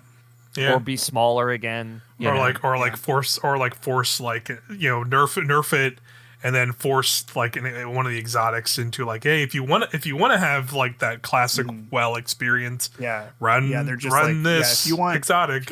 If you want old Coke instead of new Coke, then just yeah, totally. It's just there. Like prepare for that. Although we're getting the Song of Flame, I think that will be the new powerful, like that's what you get the 25% damage buff from. That's kind of my expectation. So maybe you could have 2 warlocks, one on well, one on not, one for healing, one for power. I think something like that could end up being realistic, but just prepare for that, everyone. Yes. Who knows? It's fine. Well, there's gonna be a lot. Era. Yeah. There's gonna be. Is 2017 to 2024. Yeah, plenty of time in the world of Destiny. Yeah, it's fine. So I think there's still a lot of things that we're not going to be prepared for that June 7th raid. But I think like the thing that people were like afraid, like that, like the immediate reaction of just like the power grind and the things it used to take. That used to be like a way more of a tough thing to deal with is like not really an issue. Not really an issue. Like it's familiarity that is the issue. Yes, it's familiarity and like having like, are you gonna be able to have every build you have possibly ready day one now? Probably not, but like you will still be able to be at a competent power level, like in much more comparatively than compared to like the Last Wish raid when that was like a really short time span, and like So I think that aspect is going to be fine. Or Edge Transit, and I actually power slots maxed out. I looked into this because like I wasn't playing whenever I was like on a break whenever Forsaken came out. That's when Mike and I started playing together. Fun fact. Crazy. So. Yeah. Like everybody, I remembered like the narrative being like, well, like. Last Wish was like super immediately after, and like I was having a conversation with like somebody in my Destiny clan like about this specifically, and I'm just like, well, wasn't Last Wish like pretty immediately after Forsaken? It was like 2 weeks.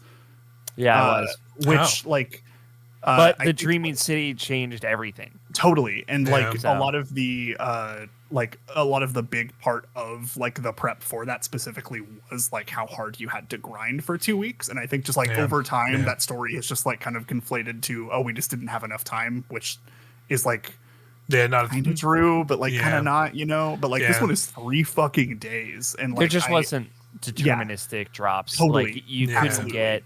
It's not the game it drops. is now. Right? Yeah, exactly. It was just different. Yeah, absolutely. So it's very interesting to like think about that because like a lot of people like I know like in my mind I was just like, man, Last Wish, like I feel like they haven't done this since Last Wish. I'm like, oh, Last Wish was like 2 weeks, which is like kind of standard now. Yeah, it's just that it's a different game fundamentally. Yeah, it's right? different how you power. Time they did this, right? I thought Vow. Like I think I think they have usually like I fully expected this one to be 2 weeks.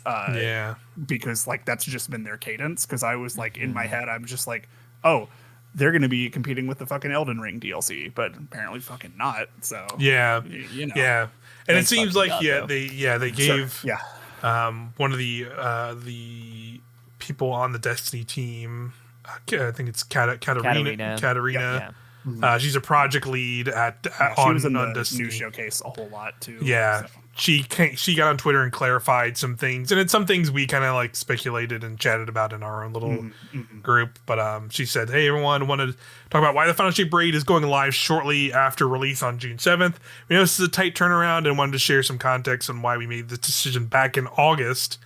We said that finishing the campaign would not be the grand finale to the Light and Darkness saga. You will be facing off against a witness in the raid, and for non-raiders, there will be an opportunity for everyone to experience the conclusion sometime after the raid.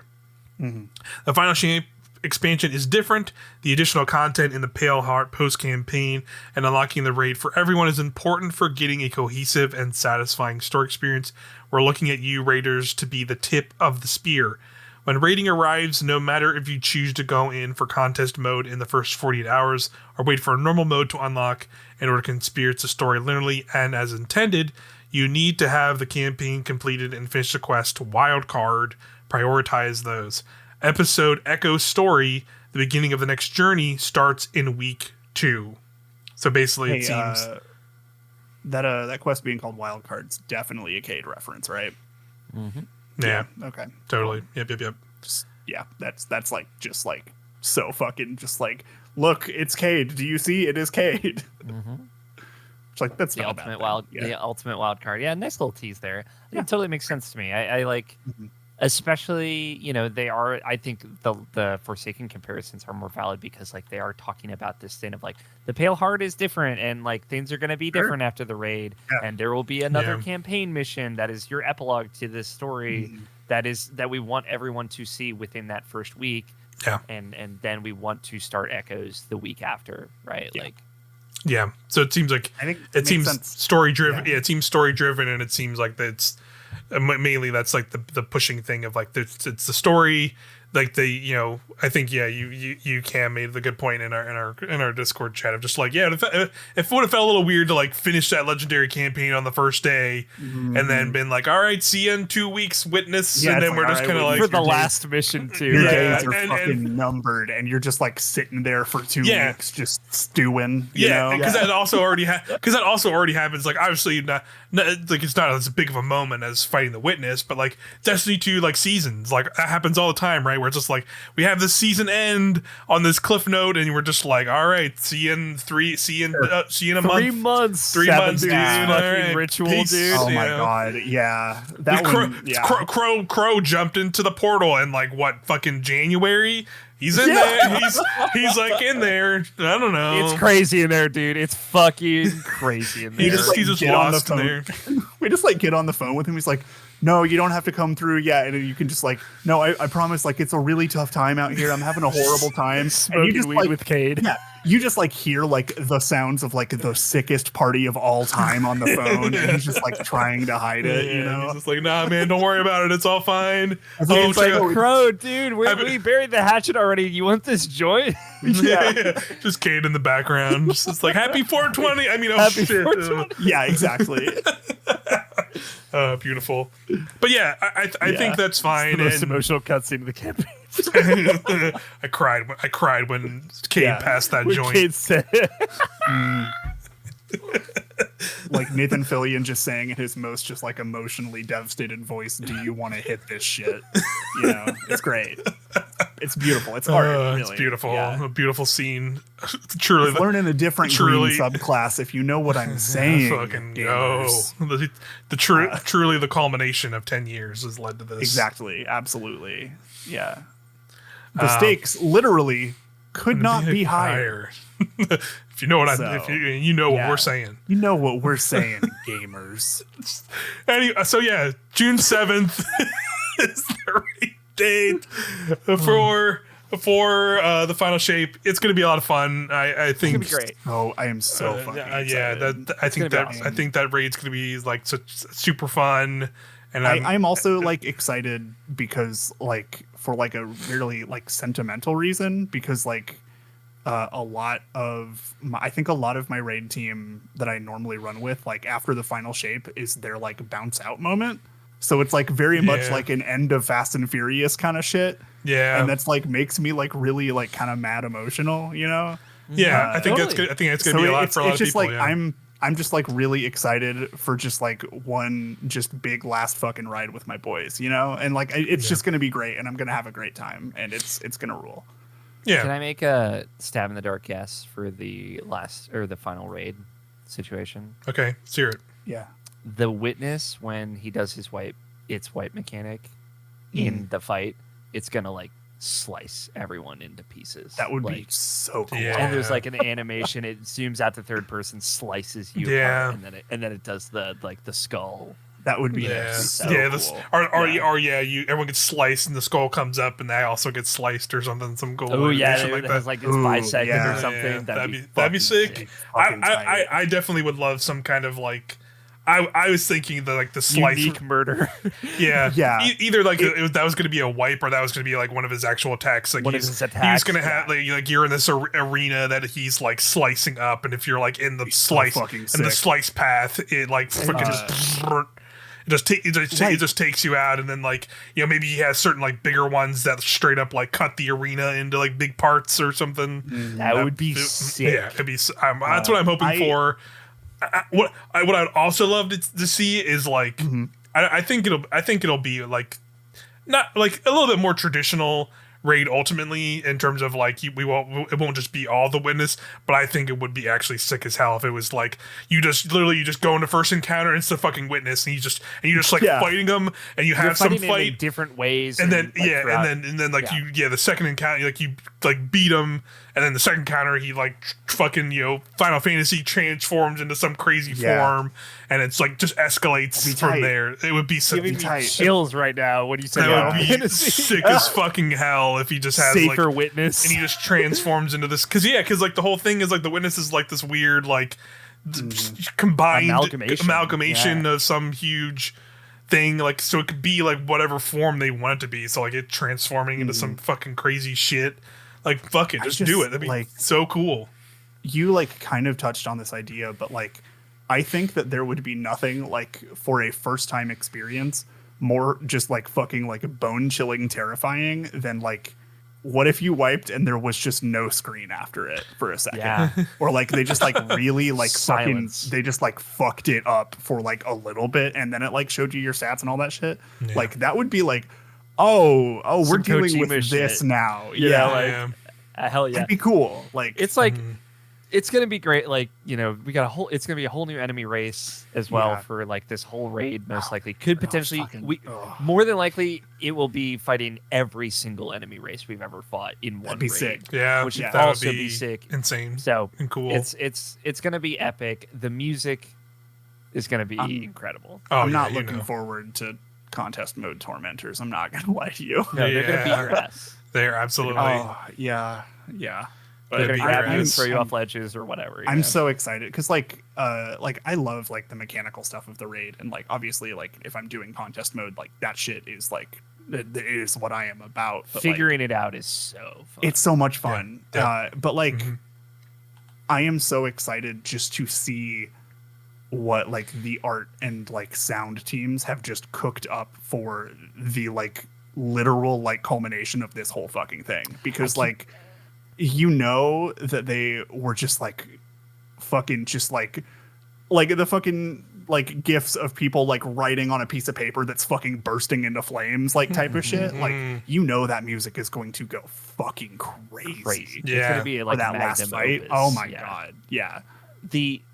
That I keep flashing back to that initial reveal of the final shape where we saw like the undulating arm hallway of like, that's what the whole fucking raid's gonna be. Like visually, it's gonna be an absolute nightmare. This thing is gonna make Prophecy look like dog shit, dude. Like, but like more than likely, that whole thing, you know, the big spiral thing that we're moving toward in the campaign is like where the raid is gonna be, and we will be like inside of the witness. Yeah, and it will be this giant mountain of a location that is alive, and we will be in it, and it will be like digesting and pulling and ripping at us constantly, and that's going to be fucking incredible. So I am already incredibly excited and completely terrified of what I am getting into here. They're going to be fucking with y'all, like for sure. Fucking with every single player, like any expectation you have, I feel like you got to throw it out the window. Like it's gonna be crazy. Anyway, on raid day, twitch.tv/CamConic, I will be streaming it as much of the 48 hours as we can do. So. And then look forward to Sunday at 10 a.m. Eastern. Sunday baby raid for baby. That's right. Baby raid, baby mode. I will be streaming, and it will be fun and chill, and hopefully everyone will be there. I'm probably gonna do a run on Monday with my raid team, because nothing is more cathartic than 48 hours of contest mode and then one normal mode clear. Yeah, just like kicking their fucking teeth in. Oh, it's so good. Oh my god. Yeah. Yeah, I would have liked to have tried to do contest mode, but I just think because of that timing now, I just don't think I'll be able to get any of our group together. So I'm just like, all right, that's fine. I've taken the week off. So. Yeah, I have the week off, but I think I just don't think we have the interest for people, so that's fine. But I think it'll still be really fun to just watch people take it on, and I still generally, even though I would have liked to have been in, at least seen some of it firsthand in the contest mode, even if I couldn't get to clear. I think it'll still be fun just to like watch people play it and go through it and see these moments. I think back to the it's gonna be cool. The moment where the first person in DSC went to space and was just like, oh, what? Yeah, like, what the fuck? How do I explain this to you guys? Yeah, that's such a good clip. But like, that shit was like, that's something that I think about as like one of the coolest day one experiences. I did not run DSC in contest mode. Like I just watched like the day one raiders, and like I was on that stream when that happened, and that was so fucking cool. Yeah. There is like something to this too. Like, Katarina says it in these posts, like narratively, the tip of the spear, like our best guardians, right? Like the best of the best will be in there, like finishing the fight. And it's like, it's kind of cool to be like the other guardians on the outside, like cheering them on in a narrative sense. Cool. Like, I remember cool that shit for Garden of Salvation, where like the raid was happening, but that was also the moment they like turned on all of the Vex spawns on the moon and had like special like shit popping off. That was super cool. Like, I'm doing my part. That. Yeah, absolutely. Like it's a really cool thing to like get everybody involved. Like even like outside of the game, like I love that. I forget who runs it, but like the biggest day one raid race stream is people like sitting in front of a green screen fucking tailgating and just like watching everybody run the race. I think that's so cool. It's really rad. It's a very community. It brings absolutely it brings like a community together a lot, but it also brings like a lot of people outside the community. It's always been that big thing, and like and like there was like an interesting conversation, and I'm sure this is like a conversation that's come up a bunch because I listened to. I don't know if either of you listen to the DCP, the Destiny Community Podcast. Occasionally. Yeah.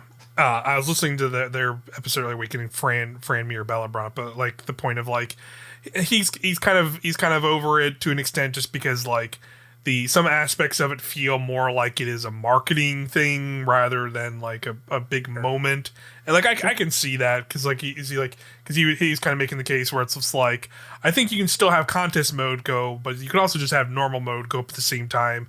But I think they don't do it because you have contest being this big thing and brings a lot of people. It brings that competition level to it to bring in a bunch of people to like come watch and see Destiny and see this big moment. And like, I see that to an extent, but I don't know. It doesn't bother me as much. It's a little bit of a cynical take on it, right? Like it is like a thing. Yeah. Like, we're going to be able to play Sunday and have a great time, and it's going to be cool, and I'll know all the mechanics at that point, and it's like whatever. Like figuring it out is fun, but it's like doing it is just as fun in my opinion. Doing it just as fun, and like it'll become that thing where it's just like it has that cool moment, and then it'll become like the thing 2 weeks later where it's just like, I still haven't gotten the exotic and I've ran it 6 times, what's going on? Like like that's still going to be like a Destiny thing baby. at some point, and like it's fine. I'll be able to live with it too, but it's still exciting in this moment to know like it's still going to be it's gonna be bigger than it's felt before in a while. It is like, I say this with no exaggeration, like new raid weekend for Destiny 2, easily like top like 3 favorite like moments of the year every year for sure. Of video games for me, like period. Like no other game is like Destiny. We've talked about this so much. Like all games that are live service games in some way are emulating Destiny in these moments, and like like the Fortnite stuff, like where like Pandora's box shows up, and then like Gods and Mythics is announced when it's opened, and it's like a live event in the game. That is like Destiny raid weekend, right? Like that it is because of these things that have happened that those things happen as well, and like that's what a cool thing. It's that good. Destiny is like at the core of this, and that these people that have been such big fans of it for so long, they're so invested. We're sitting here talking about it, like We don't know what to expect. We're all going to be blind. We're all going to look and watch and see what's happening that first day, hear the music for the first time, see the fights for the first time, figure out the mechanics for the first time. It's just, there's nothing like it. Yeah. It's one of those things exciting week. Yeah, like it's one of those things that like, there's part of me that feels like, oh, well, it's weird. Like, it's like that weird, like kind of like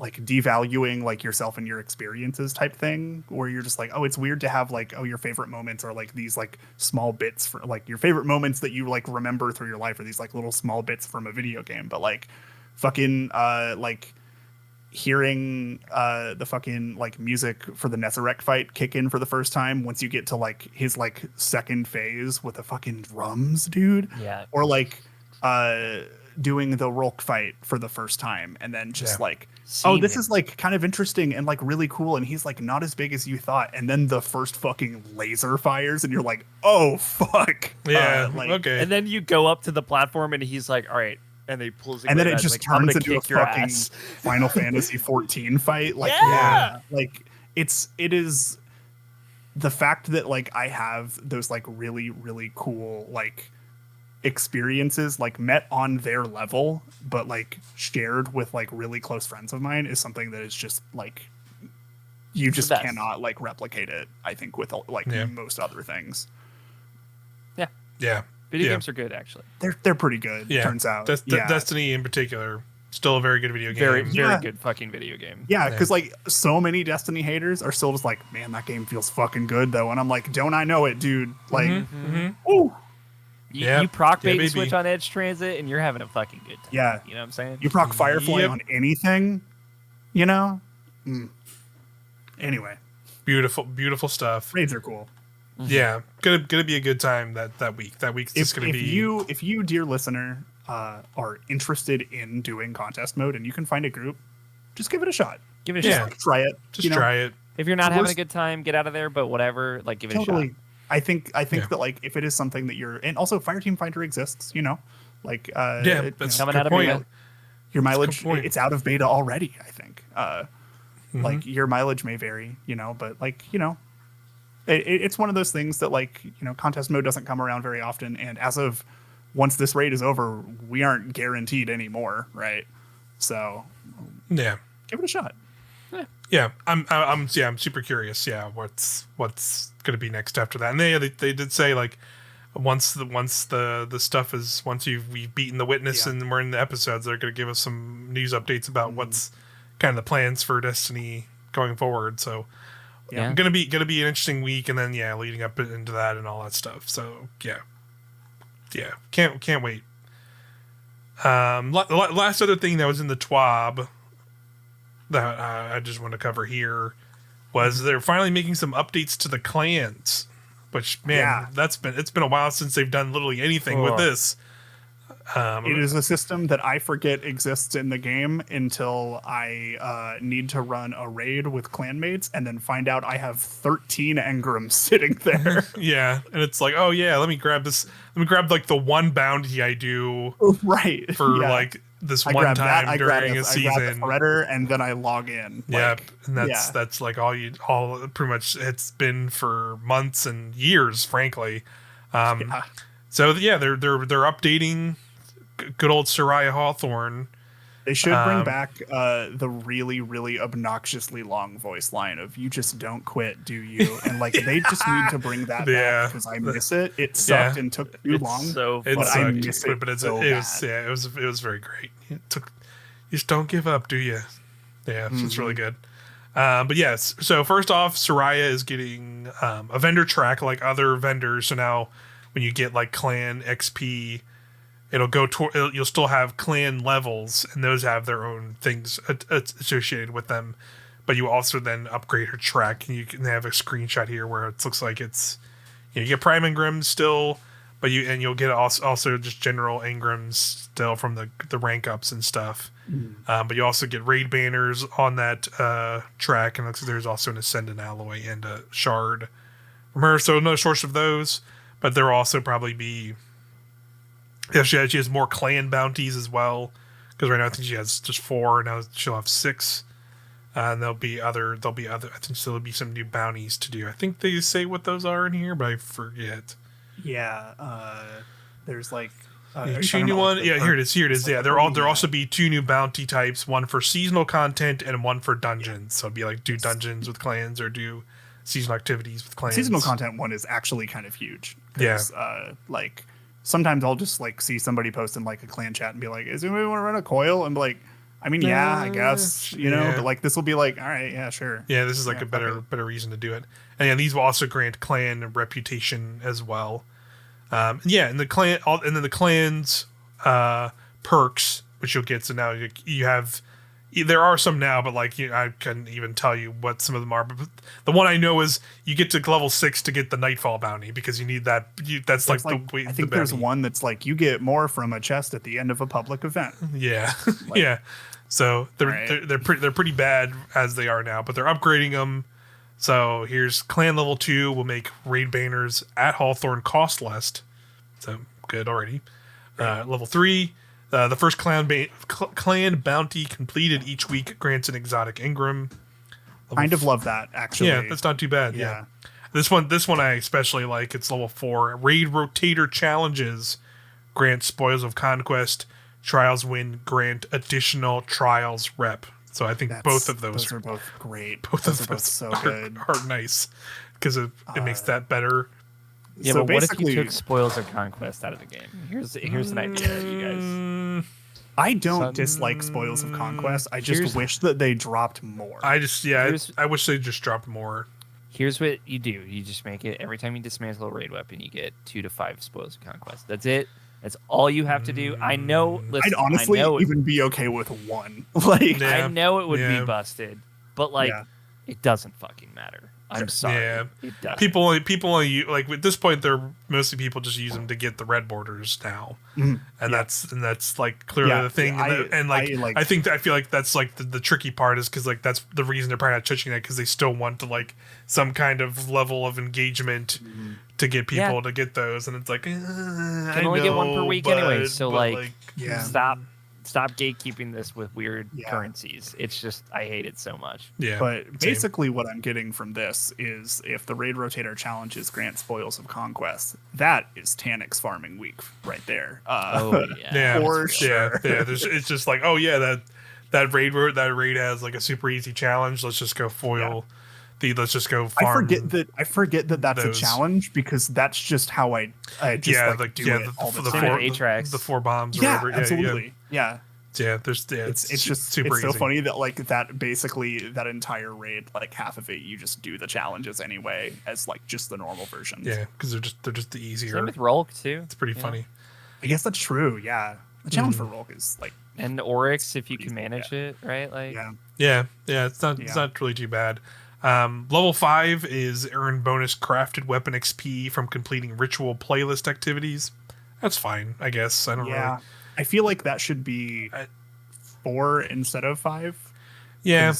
I feel like people don't level up their weapons by any way that's not currency anymore. Yeah, pretty much. I think that's like where that makes this one kind of whatever to me. Is like thank God. I have so many things. You know? I have so many things that can just do this now.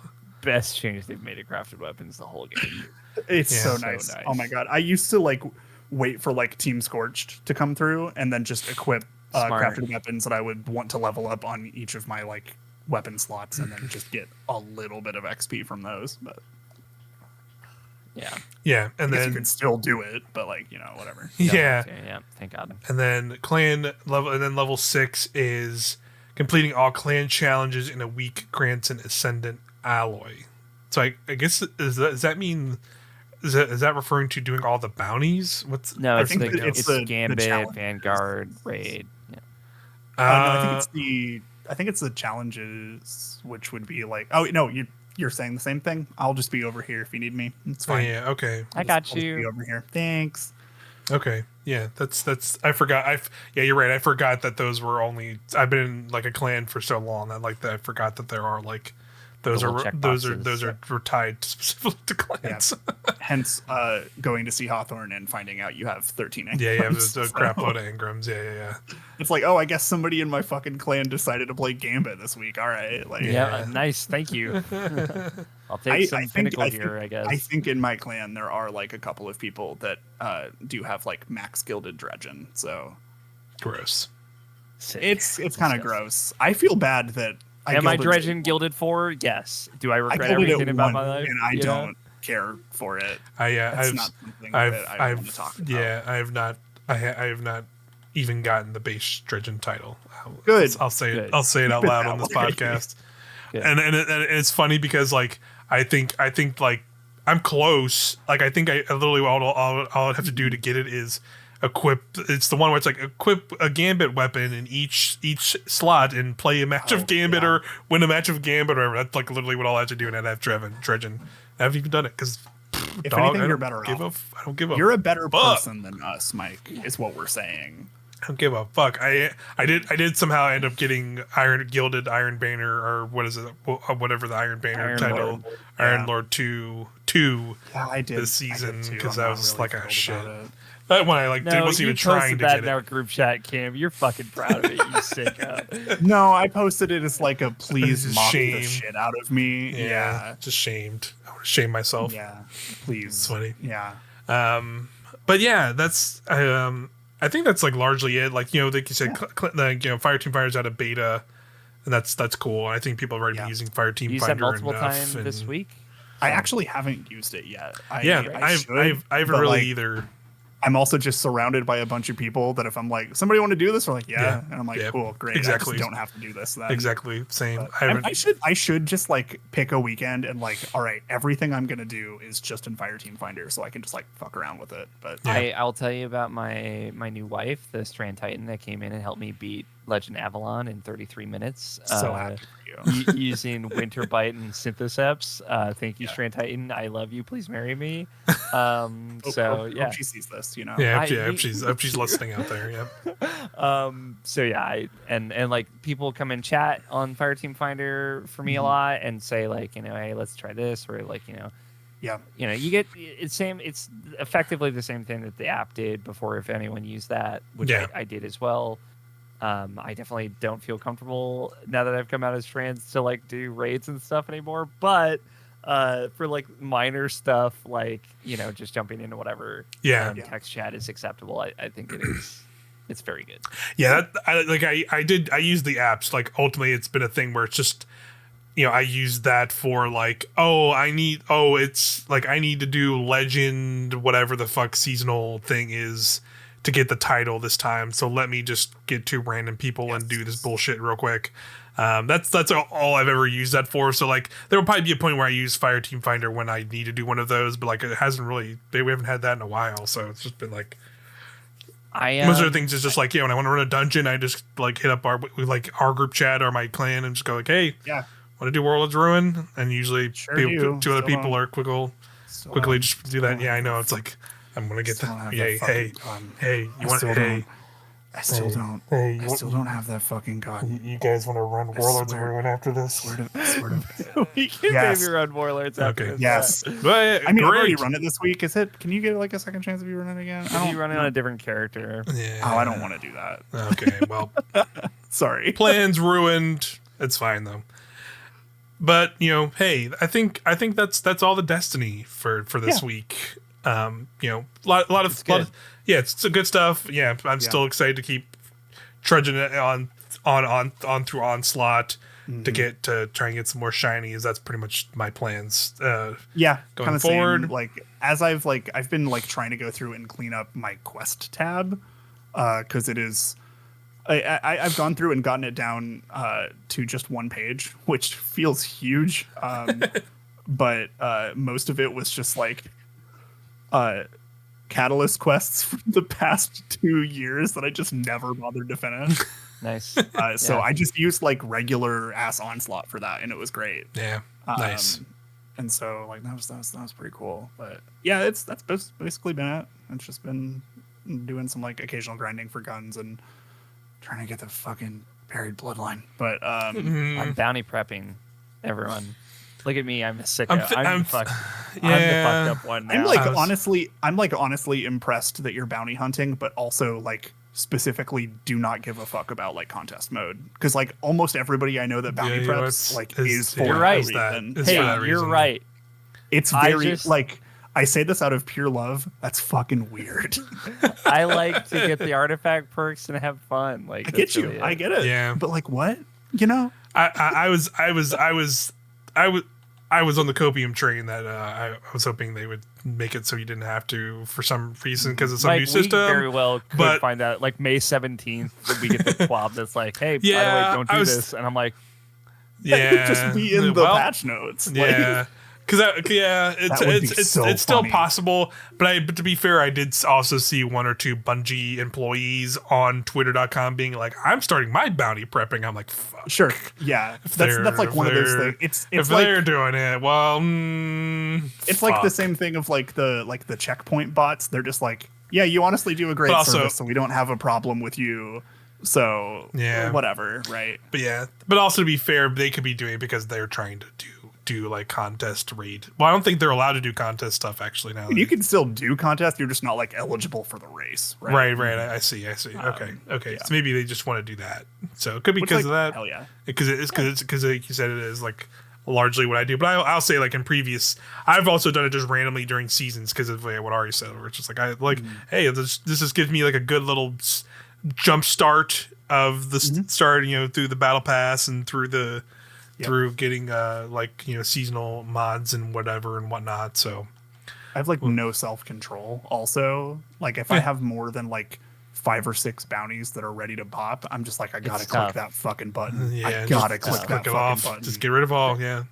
The thing is, like now, like the Shaxx bounties are worthless because they just give rep. So like the R-site bounties, you get the a quests, drop from you those. still get a drop, but also like only one of them is Onslaught. So I basically do that one and the like dungeon or raid one every week. Yeah, and like I would never do the one for Gambit. So I have that one right now, and it will just expire like all the other ones will. Sure. But yeah, I will say like I like the the prep thing. I like feeling like I'm ready for. It's also like getting you're feeling the hype. So I think it's just absolutely. I did my I've been there too. Altars of Sorrow. I did my Blind Well. I've revisited all the things. I've kind of reminded myself how much better it is. It reminds people that Ascendant challenges are like a thing in the game, and they're awesome because like they're cool. Yeah, absolutely. Yeah. Still nothing like them in the game at all. Totally. And I like doing them every week. I've only ever done all of them like twice. But also, I do want to specify, Mike and I will be streaming on June 4th. Yeah, with our June friend 4th. Ren, We're Legend campaign, continuing the streak because we've done. I tend to want to play those solo, so I will be doing that, and that's going to be great. And I likely will not be streaming that, so go watch. Yeah, we'll be streaming on Rational Passions. Yeah, Twitch.tv/Rational Passions on June 4th for that, and then I'll throw the archive on Helm Tower. Yeah, we've done it, but we've done it for what we did for Lightfall. We did it for Witch Queen.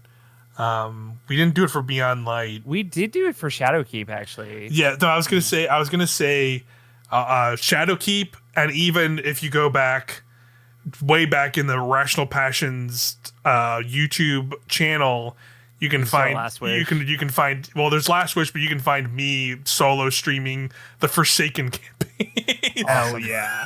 That was definitely like you could see like the sicko me as we talk about Destiny here now, and then go watch that 2017 and me just Mike. Just being like what's up with this Cade guy, huh? it's like a lot of like that kind of it's like weird stuff like that in there. It's very. I remember just randomly just like scrolling through our YouTube channel one day and seeing that and be like, holy shit, I don't even remember doing that. I don't even remember doing that shit back in 2017, but I did. I played all of the console Zelda games on our YouTube channel in 2013. So like think about that as a different human also. So holy shit. Right. Very, very weird stuff on there if you're curious out there. I think I knew that y'all would stream that stuff, but also when a new expansion comes out, I am like heads down, fucking like not tuned into anything until I finish that shit. Totally. So yeah, We totally. have a great time. It's like 10 Honestly, hours every year. Yeah. It's so fun. Honestly, that's like in some ways like the nice thing about streaming it is because like we can just kind of be in our own streaming bubble, and like I'm not like we're in our little group chat for streaming, and I'm looking at like our Twitch chat, which like isn't like a ton of people show up for that by any means, but the ones who are like coming and spoiling or doing anything. So like I'm not even looking at Twitter or our Discord chats. I'm in pretty much for that whole day. We take like our lunch break, and that's like it. And we're all just like talking about how like builds or whatever, and then we're back in it. I'm just looking through menus like a weirdo because it's pretty much how all our streams start. Is just like, hold on, I'm in the game now. I'm gonna spend 30 minutes looking at this menu. There are probably people who first thing I do in every major and update I'm is like, look at the store. fuck. So I get it. I don't give a fuck. Check that That's so first fun. immediately. That's so fun. Yep. Somehow I get in the game first every single time. Yeah, I'm just waiting that's on happened. the tower. Pretty much. That's happened. That's happened. Yeah, that happened with Onslaught also. I don't know why it happens, but I think only one time it's been the other way around, and I think I like got in early. That's only happened I did once out of like 50 times. I think I did stream most of my playthrough of Witch Queen and Lightfall, but I didn't stream like the end of it because I'm just like I just want to fucking finish this and like I don't know, but I really like solo legendary campaign. It's pretty fun, so I'm gonna do that for sure. It's gonna be great.